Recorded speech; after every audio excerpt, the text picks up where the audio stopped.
सभी को नमस्कार, जय भीम। मैं सुरेंद्र चौधरी और आप देख रहे हैं बीएम न्यूज़ इंडिया।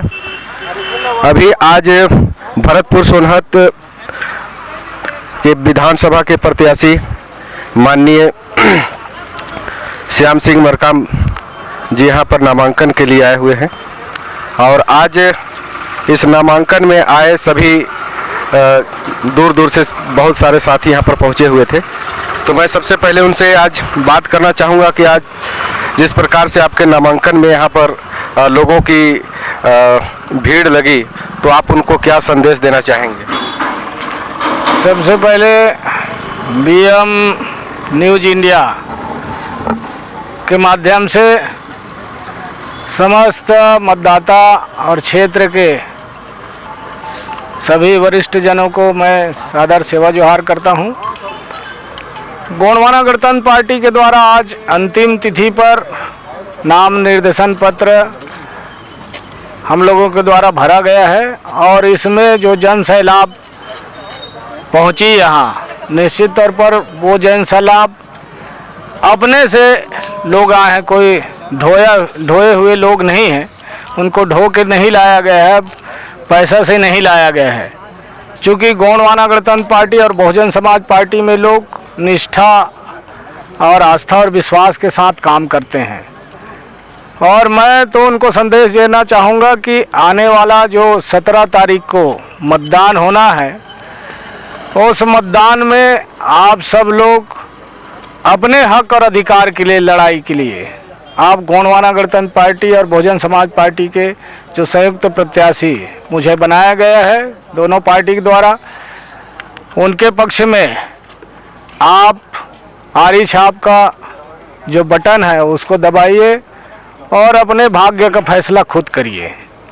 क्योंकि क्षेत्र में देश की आज़ादी के बाद चाहे जल जंगल जमीन हो, खनिज संपदा हो, मूलभूत सुविधाएं, शिक्षा, स्वास्थ्य, रोजगार,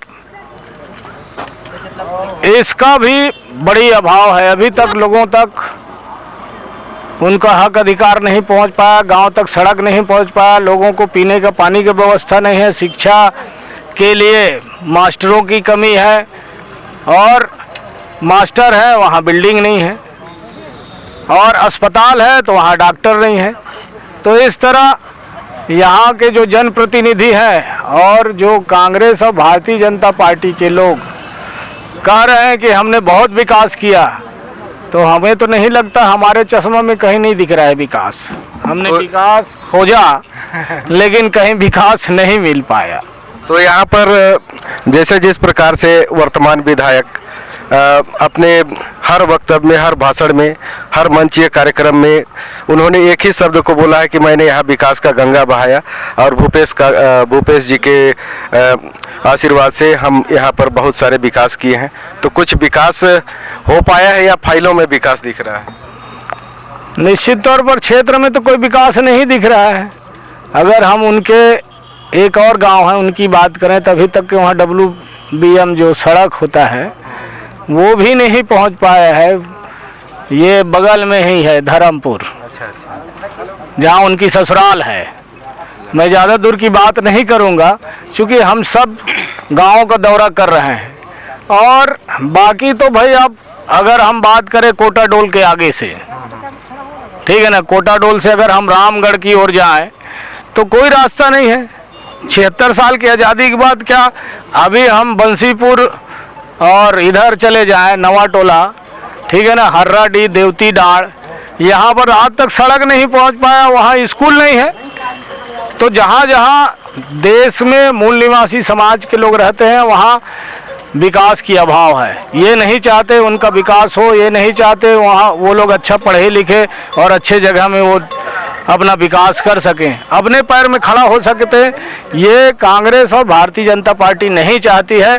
इसीलिए तो इतना जो जन सैलाब आया, कांग्रेस और भाजपा के लोग ढो के लाए थे तब इतना नहीं था।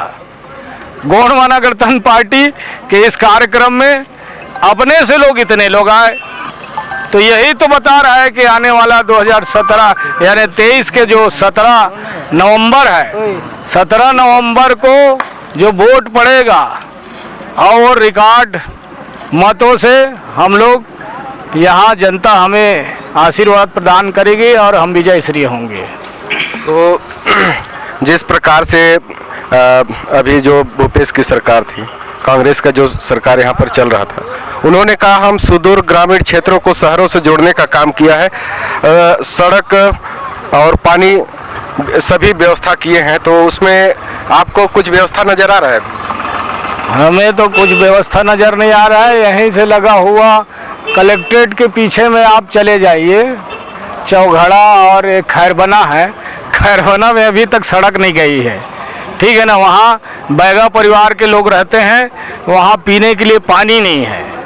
अभी मैं दौरा करके आया हूँ, बगल में यहाँ चिमटी मार है, वहाँ पर भी आवागमन की साधन ठीक से नहीं पहुँच पाया है। ये कलेक्ट्रेट के पीछे में बता रहा हूँ।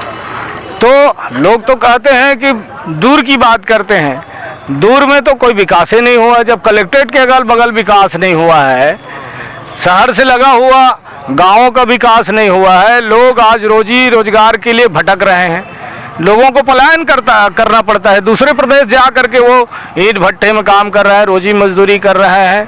तो निश्चित तौर पर ये इनका जो कहना है वो बिल्कुल सरासर गलत कह रहे हैं। आने वाले समय में जनता इसका जो इनका हिसाब है वो जनता बताएगी और इनको यहाँ से वो झोला जो बांट रहे हैं वो झोला पकड़ा के बाहर भेजेंगे।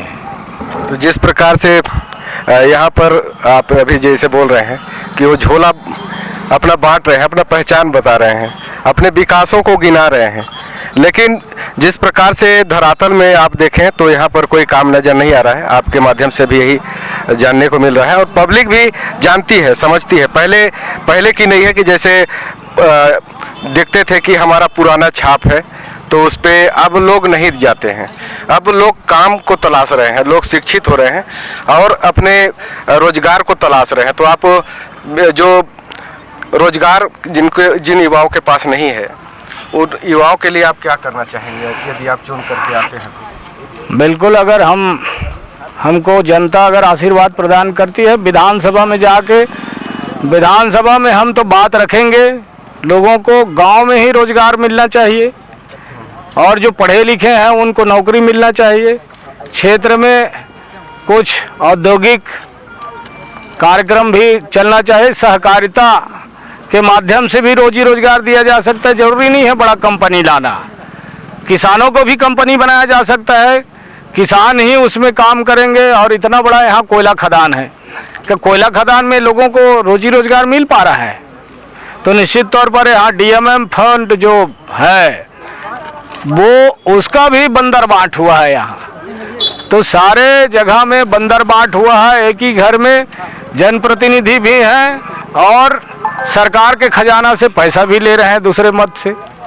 तो इन तमाम चीज़ का तो जांच होना चाहिए और उनके ऊपर FIR दर्ज होना चाहिए। चलिए, बहुत बहुत धन्यवाद। अभी जो गोंडवाना गणतंत्र पार्टी के राष्ट्रीय महासचिव और वर्तमान भरतपुर सोनहत के प्रत्याशी माननीय श्याम सिंह मरकाम जी से अभी हम लोगों ने अभी जो जिस प्रकार से जिन मुद्दाओं को लेकर के चुनाव मैदान में उतरे हुए हैं, हम उनसे बात की और तमाम मुद्दाओं के बारे में जानकारी लिया। चलिए साथियों, सभी को सादर जय भीम, जय सेवा, जय छत्तीसगढ़।